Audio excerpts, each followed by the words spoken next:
Hello, welcome to Mental Health Matters. I'm Barbara Myers. On today's show, we focus on hoarding, a psychiatric disorder characterized by compulsively collecting a large number of items, making the person's home so cluttered that they're living in highly unsafe conditions. I am joined today by Dr. Michael Tompkins, who is an expert in treating anxiety disorders, particularly hoarding. He is the author or co-author of several books, including Digging Out, Helping Your Loved One Manage Clutter, Hoarding, and Compulsive Acquiring, which he co-authored with Tamara L. Hartle. He has also received teaching awards, including one as an instructor at the University of California, Berkeley Extension. Welcome, Dr. Tompkins. Thank you for having me, Barbara. Dr. Tompkins, can you give us a typical hoarding situation? Like, when would it start in someone's life and what happens in the residence and that kind of thing? Well, actually, no two hoarding situations are the same. No two people with the problem are the same. But typically what happens is that hoarding behavior starts childhood, early adolescence. Mm-hmm.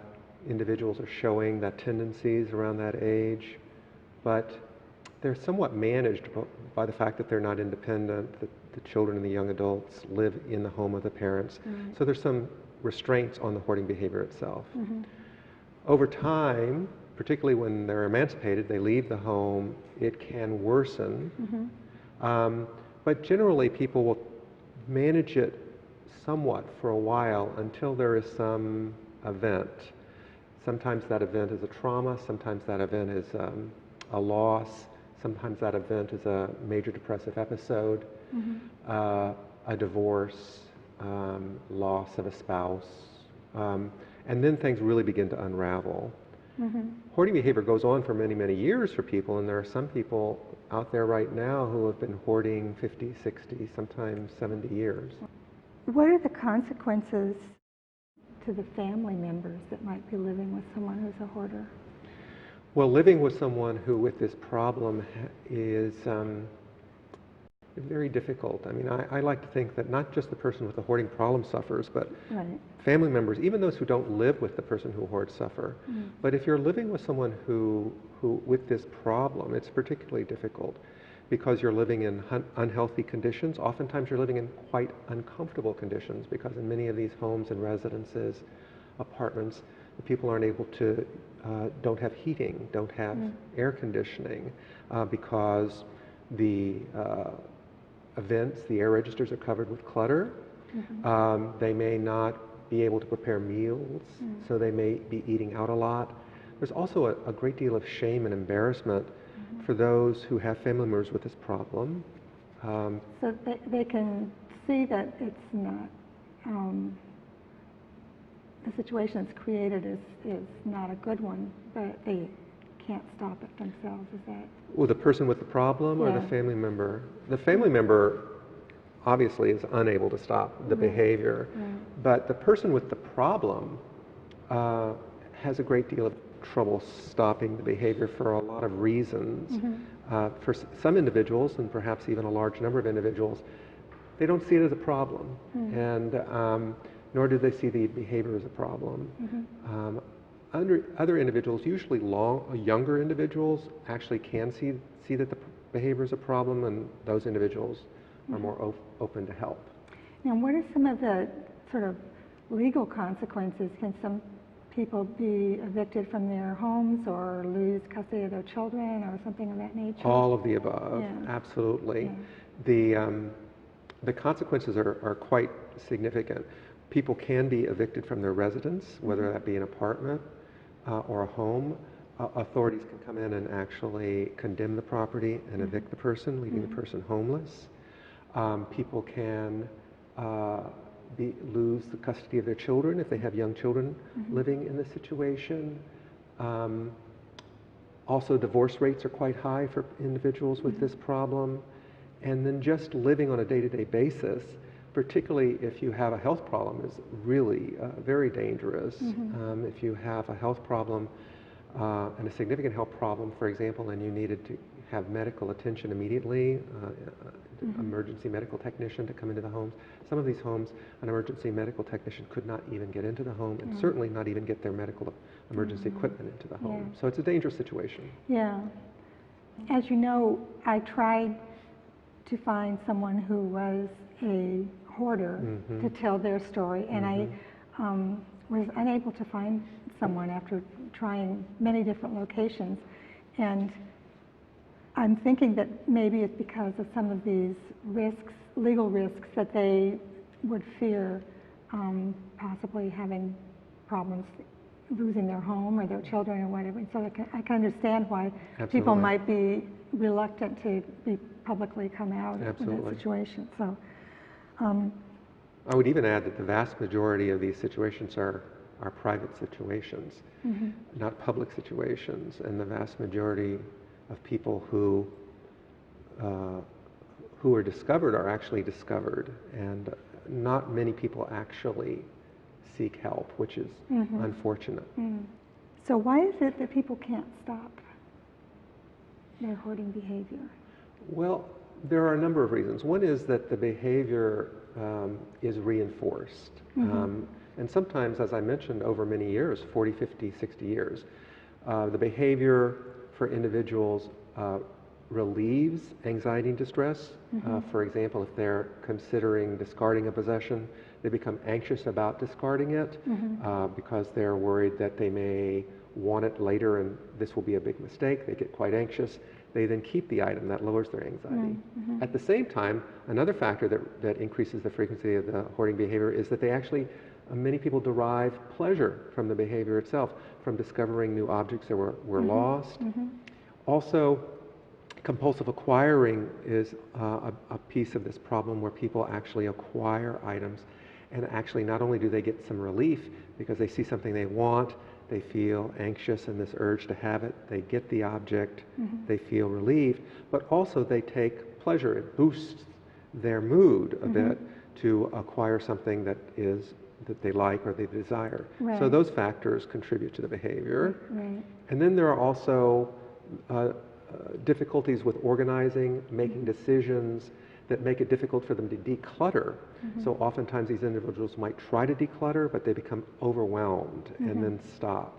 And the last feature that contributes to this is that this is a problem where people really isolate themselves, as you were speaking, not only out of fear, but also shame and embarrassment. And that isolation leads to them becoming more and more consumed by their possessions and over-focused on collecting. What causes hoarding? What kind of risk factors, you know? Is there a genetic link or a social link or something like that? Well, what causes hoarding? We're not really sure what causes hoarding. We do know that there are certain risk factors. There appears to be some research suggesting there's a genetic link. Some area on chromosome 14 appears to be related to hoarding behavior. Also, hoarding behavior appears to run in families. Part of that is probably a genetic, biologic piece, but also part of it may be modeling of the behavior by someone who actually has the problem too. So we really don't know. Also, other risk factors, people with this problem tend to have certain personality traits that put them at risk for developing the problem. Perfectionism is a big one. They also have other co-occurring conditions like social phobia, major depression, that may put them at risk of developing the problem. So we're just thinking that, as in most things, there are a number of factors that contribute to the likelihood of the person. Do you think that hoarders may realize they're doing something that's dangerous or unacceptable, but not be able to stop? I believe that some people do see that the behavior puts them at risk. I think also a large number of individuals do not or tend to minimize the risk. And my experience is that these individuals are older adults, and they tend to be living in the most dilapidated, risky environments. And again, these individuals have been engaged in this behavior for many, many, many, many years. And so when you go in to look at an environment that they've lived in for 30 or 40 years, and you're making the argument that this is dangerous, they might look around and say, I'm doing fine. Yeah. I've been living here for 20, 30 years. Yeah. What's the problem? Right. So, Is this a particular problem for older adults? it's a very scary problem for older adults, Okay. because older adults present certain features to this problem that actually increase their risk of harm. One is they can be frail. They may have ambulation problems. Getting around just is harder. They may use walkers, canes. In a very cluttered environment, their risk of slipping and falling is extremely high, and we do know that that first fall and that first broken hip is often the critical event that leads the person to gradual deterioration and death. Also, older individuals often have medical problems, and many significant and serious medical problems, where actually they might have an emergent situation where someone needs to get into their environment in order to help them, and because of the clutter level, they actually are in peril because the person may not be able to get in. And last, many of these individuals would have trouble enough leaving the home if there was an emergency, because they are frail and they don't walk well and don't get around easily. But in a cluttered environment, the likelihood that they would be able to get out of their home if there were a fire or an earthquake is just really complicated. Oh, yeah. Okay. Hoarding is classified as an anxiety disorder in the Diagnostic and Statistical Manual. Yeah. And do you agree with this? And is this going to be changing in newer versions of the DSM? This is a great question. Where to put hoarding syndrome is really being hotly debated by the real researchers in the field. And there are some reasons to believe that perhaps hoarding syndrome doesn't belong under an anxiety disorder. Heretofore, it's been considered as a subtype of obsessive compulsive disorder, OCD. But there are certain features of hoarding syndrome that don't quite fit with OCD. One is that typically hoarding does not respond to the same treatments that OCD responds to, and responds to really quite well. Another feature of hoarding that distinguishes from OCD is that the part where the hoarding behavior, there is some aspect of the hoarding behavior that is actually pleasurable, where that compulsive behavior is pleasurable. In OCD, the compulsive behavior is purely focused on relieving distress. So there are that pieces. And then there are also some brain imaging studies and even some genetic studies that suggest it doesn't quite fit under OCD. Now, where they're going to put that, I don't know. Whether they're going to put it under an impulse control disorder or a sub-disorder in some other area, I'm not really sure. Does that make a difference as to how you would treat it? Or it does. It has implications for it. With the DSM, in terms of diagnoses, one of the things that's really beautiful about the DSM is that the first step is, in order to actually understand how to effectively treat something, we have to know exactly what it is, right? And so in being able to actually put it in and describe it, I'm hopeful that researchers will be able to even develop even more effective treatments for it. Is hoarding hard to diagnose? Or how do you go about diagnosing it? Is hoarding difficult to diagnose? Actually, true hoarding behavior is not as simple to diagnose as you would think, you know? Many times people will go into an environment and see a highly, highly cluttered environment and think, well, my aunt or my sister is hoarding. But actually, not necessarily. There are a number of conditions in which hoarding behavior occurs. Dementia, for example, is quite common, and particularly with older adults, where this individual has dementia, but prior to the dementia they didn't engage in hoarding behavior. Now they do. I see. Okay. Autism too. Okay. So when do you typically see a person who will come to you with this problem? Is a family member bring them, or do they come seeking help, or the court tells them to seek help, or something like that? That's a great question. It really kind of depends. I mean, a person who's seeking treatment, often the person with the hoarding problem, will call for treatment. What research suggests is those individuals tend to be younger and tend to live in less dilapidated conditions. People who live in more dilapidated conditions and are typically older don't seek help. I don't get calls from them. I get calls from their family members usually. And then there's another set of individuals who will accept treatment because they are being forced to accept treatment. And we don't really know how well those individuals do in treatment. My guess is not so well, because they're being forced into treatment. And those are individuals who are facing eviction or loss of their children. When you first see a client for hoarding, how do you approach working with them? What do you look for? Do you visit their home, for example? As part of the initial assessment, absolutely a home visit is actually required. Okay. And as part of the treatment, there will be several home visits along the course of treatment. It really is essential to be able to, one, get in there initially and see just how bad the situation is, and also to be able to identify what are the primary goals, what are we going to focus on in the treatment. And usually those are linked to the person's ability to function in the home and or what risks they're facing. So it's very important. And then we have home visits over the course of treatment to be able to see, are we making progress? You make a goal of the treatment for what the person, relieving a dangerous situation, if that's what they have. You focused on increasing functional living space through decluttering and largely and discarding, right? Another goal really is to help them with these skills that they're really weak in, like organizing, problem solving, decision making. Because when you think about actually organizing or decluttering your office, for example, there are a lot of decisions that are involved in there. There's a lot of organizing skills that are required, and these individuals tend to have a lot of trouble with that.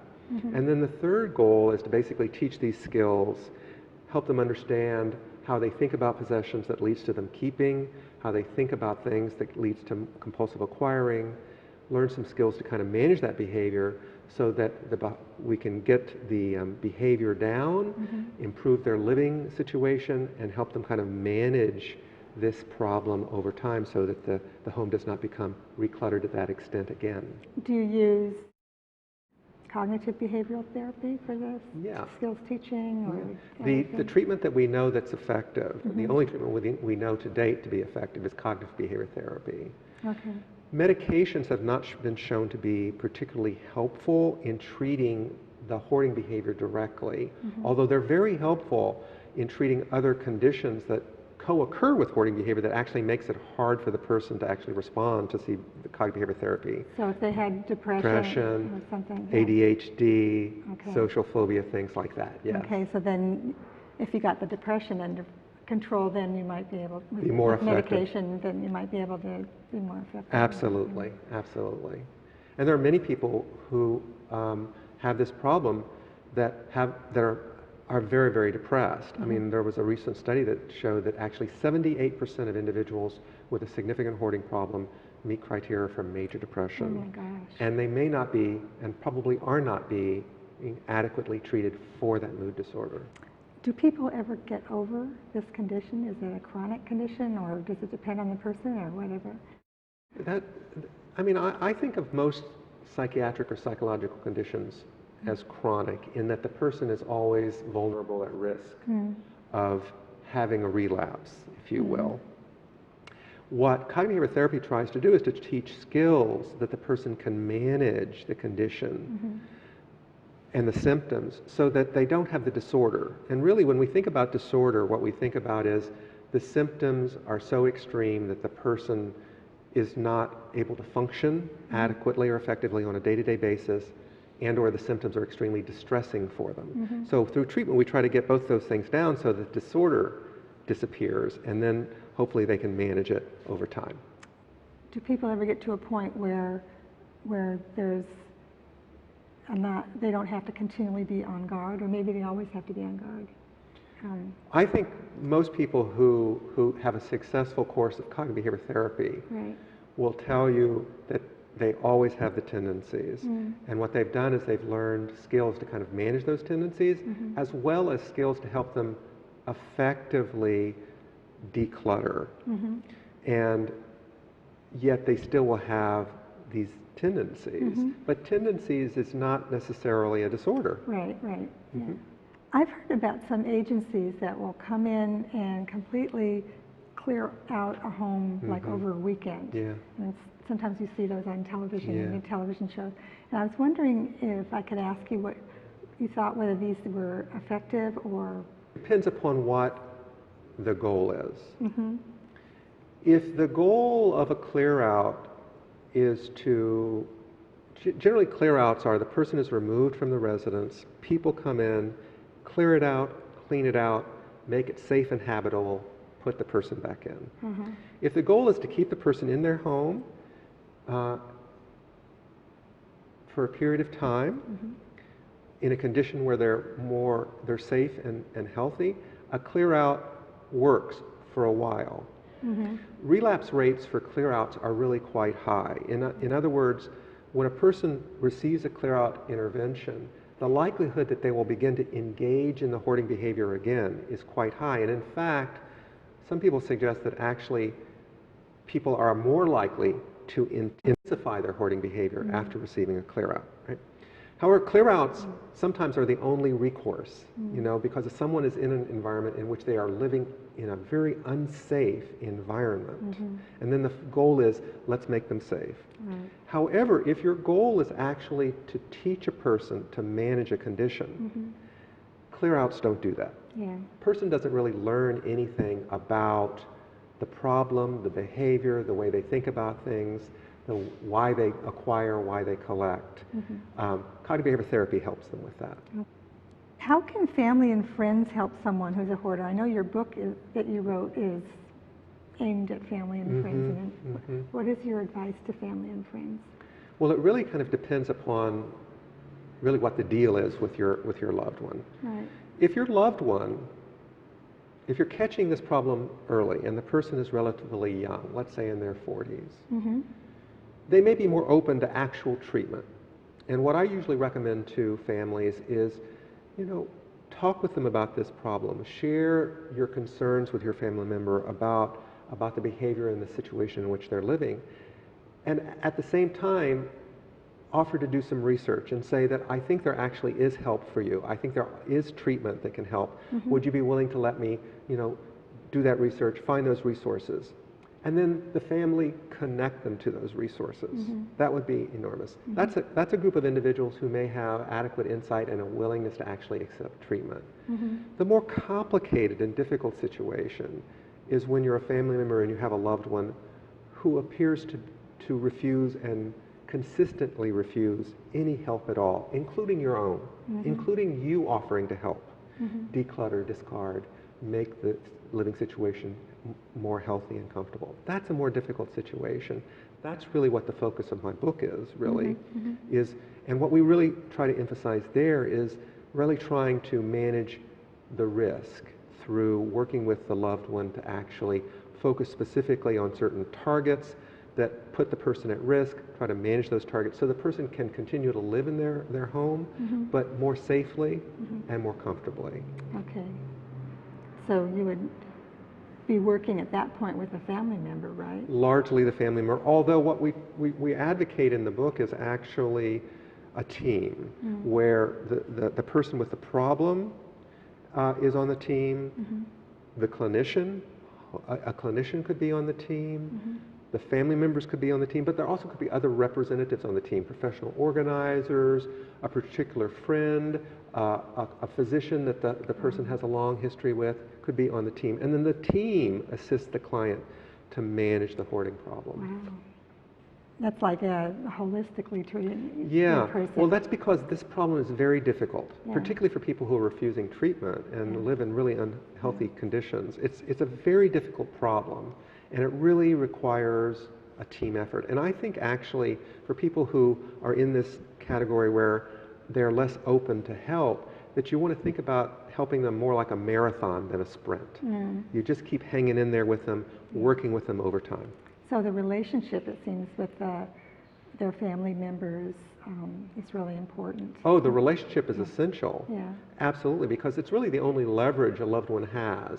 And unfortunately, an outgrowth of a hoarding problem is that the relationships become distressed and deteriorate over time because the family members are going in trying to help discard, offered to throw things away. They may have even thrown things away without permission. There's a lot of resentment, anger, distress in those relationships. And so in the book, we really advocate family members starting with trying to rebuild the relationship with their loved one before they move in.